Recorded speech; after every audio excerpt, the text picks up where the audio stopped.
some girls, at least where I come from, they're not comfortable telling to the boyfriends to go and get them tampons or get them a pad or like now the cup or whatever. And I was like, that has to change. Yeah.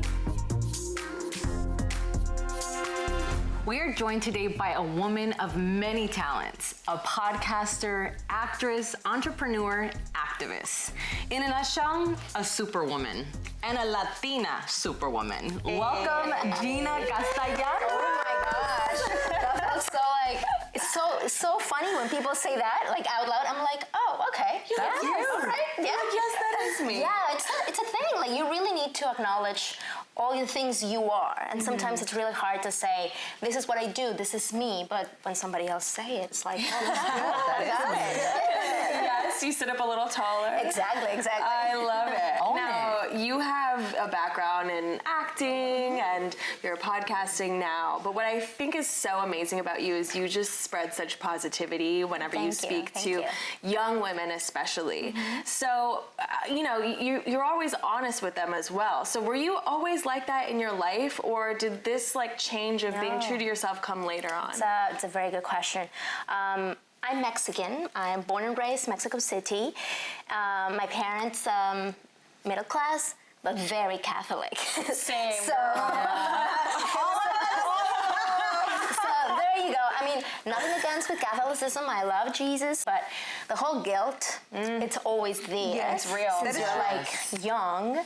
So I realized when I turned 30, so that was like 2 years ago, that something was not working.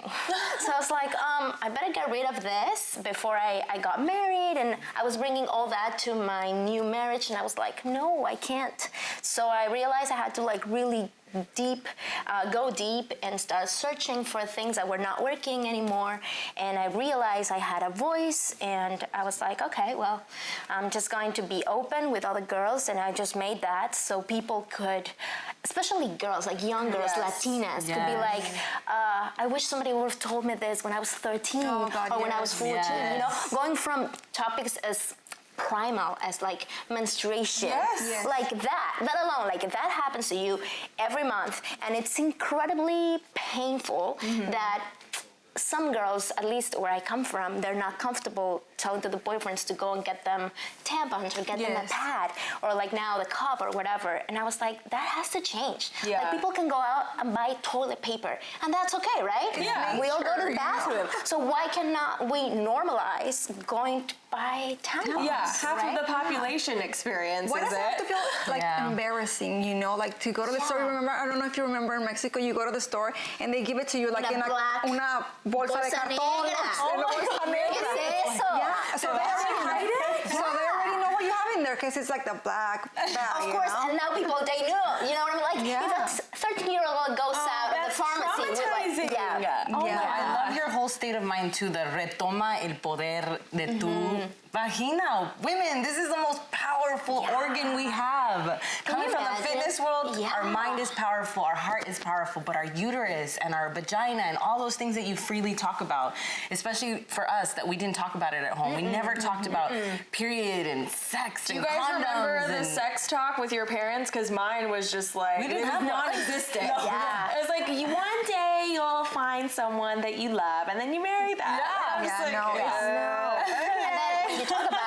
When you talk about sex, like girls get educated through porn, and that's just like the worst. And if somebody doesn't watch porn like myself, I was lost. Still lost.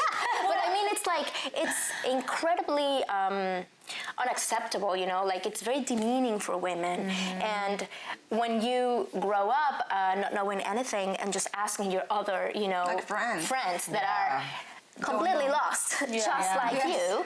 So I guess, it's just something that was really ingrained in my heart and in my mind. My platform is very little, but still, there's people that look what I do and pay attention on what I have to say. So if I have that attention, I might as well create content that habilitates a girl to look into their own personal strength and their own personal power, and at the same time activate the need to learn more and the need to look for answers. And I mean, if you're on Instagram 3 hours a day, you might as well follow someone that gives you something else. Learn something. Yeah. Don't just look at other people's pictures and then feel bad about yourself. You know, like we were talking about plastic surgery, going under the knife, like earlier. Since you do share this just very raw and like I said again, being true to yourself and owning your body and everything, like how do you feel about young women or older women going under the knife?